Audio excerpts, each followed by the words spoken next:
Before we jump into choosing the right verbs, you might first need a recap on what a verb is. If not, pick out the chapters below and skip to the part of the video you need. In front of you here, you've got different sorts of verbs. They are not just doing words.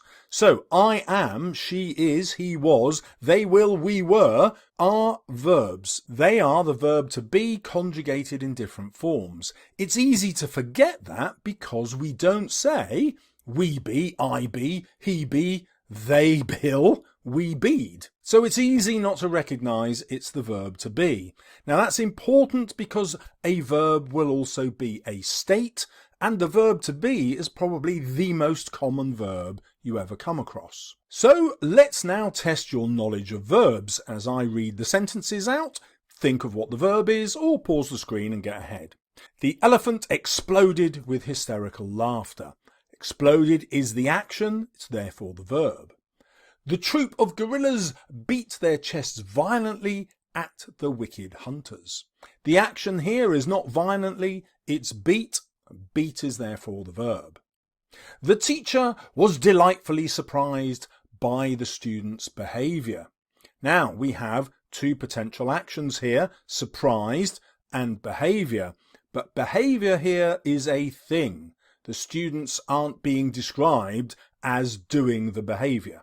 Therefore, surprised is the action, behaviour is just a noun. If it had been surprised by the way the students were behaving, then behaving would also have been a verb.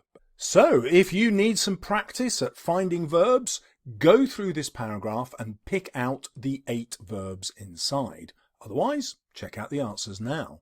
Good description tries to include as many verbs as possible. Verbs are much more important than adjectives and adverbs. Let's check them out. I clattered through the door, skidded through the hall and slid into the kitchen. You can feel the action brimming in that sentence. Here, my curry sizzled in the wok and I dolloped it on a plate.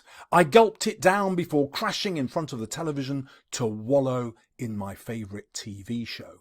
Hopefully you can see how that's built up a really vivid picture, and it's done through the verbs. That's why verbs are so important.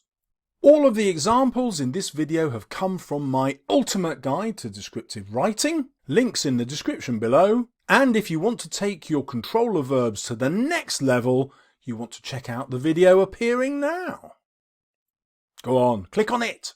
See you there.